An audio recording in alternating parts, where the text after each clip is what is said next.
Hello, I'm Jonasz Rewiński and this is Military Mind. Armed conflicts, defense and security, land, sea and air. We've got you covered. Now, Monday in Ukraine began with another Russian attack. Ukraine's Air Force reported that overnight Moscow launched 127 strike drones and one ballistic missile. In Odessa, industrial, energy and civilian infrastructure facilities came under attack. 2 people were killed and 3 others wounded.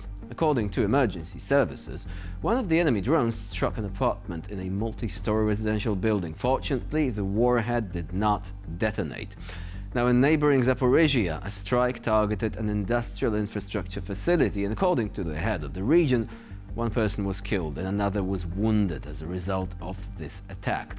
Russian forces again attacked Kharkiv. A series of explosions was heard across the city, and local media reported at least 2 separate blasts.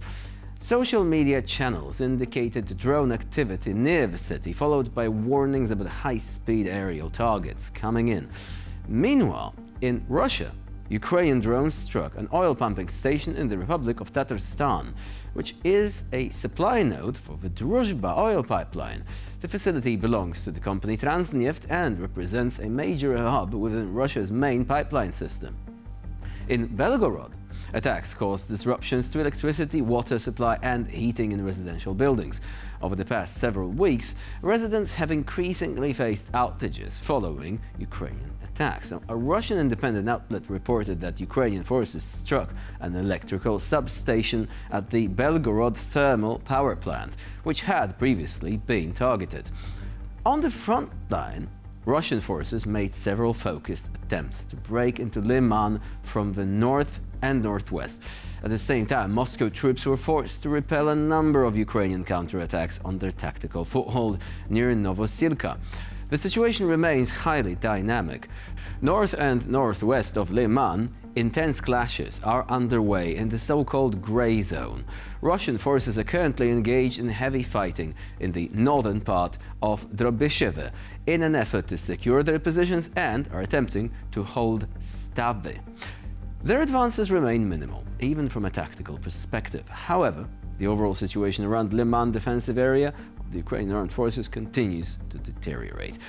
East and southeast of the city, Russian forces have penetrated deeply into Ukraine's defensive system. Using several small infantry groups, they have not only managed to hold positions on the southeastern outskirts of Liman, but have also infiltrated further into the area.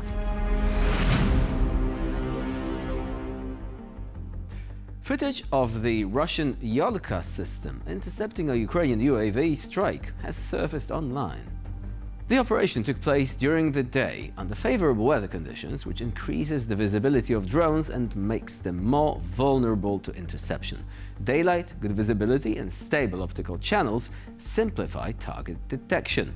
As a result, interceptors have more time for tracking and guidance, possibly explaining the increase in videos showing Ukrainian UAVs being shot down by the Yolka, a Russian short-range anti-drone system.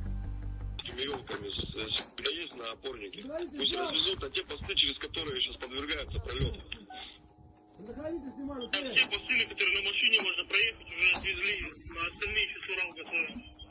Летит. Хорошо, находите, если что, везите там.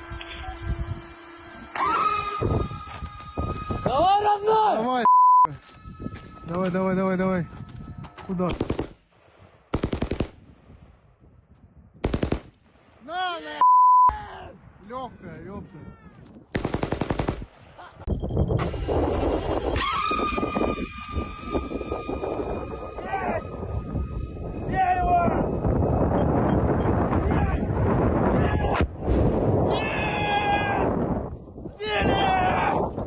On the border of the Kharkiv region, operators of unmanned systems from the Hart Brigade of the State Border Guard Service of Ukraine carried out a precision operation to destroy an enemy target.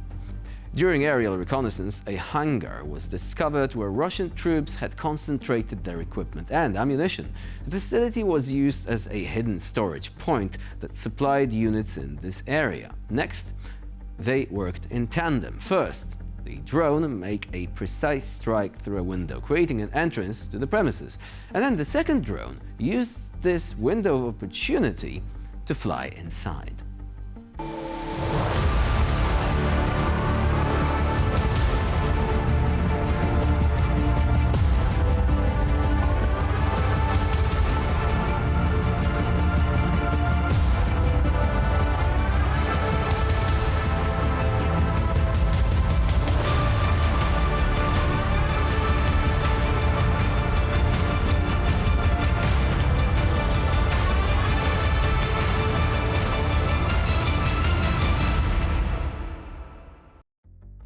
During a combat sortie in the southern sector of the front, a Ukrainian machine gunner aboard a Mi-8 helicopter destroyed 7 Shahed-136 strike drones launched by Russia in another air attack against Ukraine.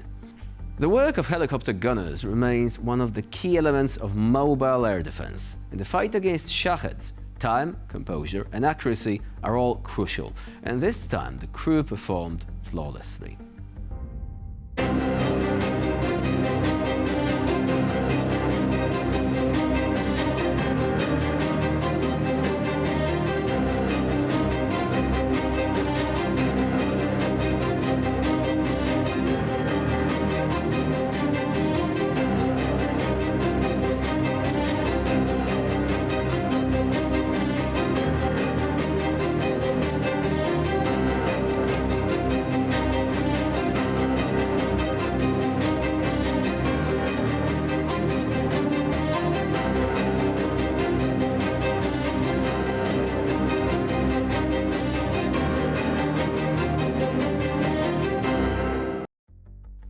Occupied and methodically destroyed by Russian troops, Marinka in the Donetsk region of Ukraine is now in ruins.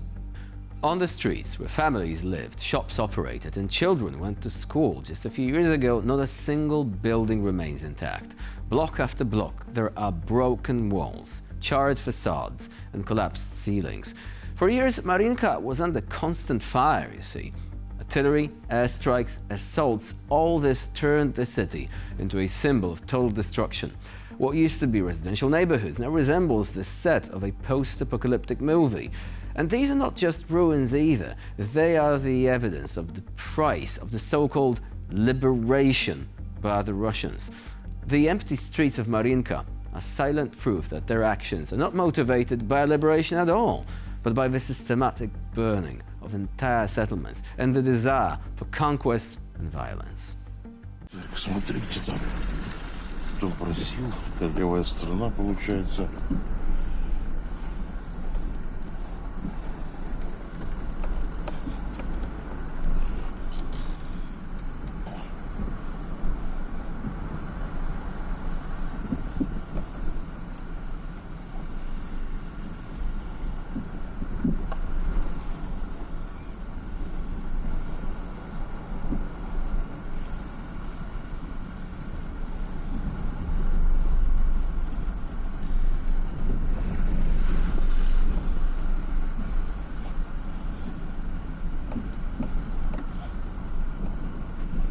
А вы на Петрёвке живете, да? В Александровке.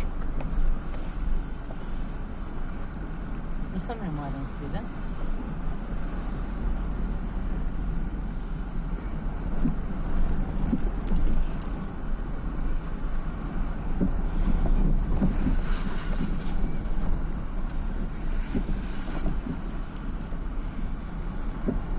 Ну, тут этот переулочек, я так понимаю.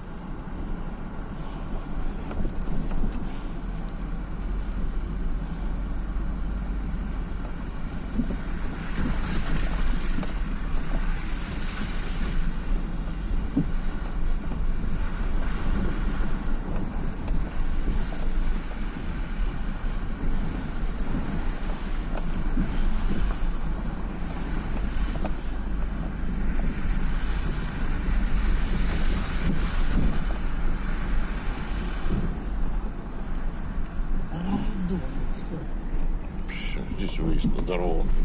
And with this, it is actually the end of this episode. But please don't go away, we've got more to come here on TVP World, and the next episode arrives at the same time tomorrow.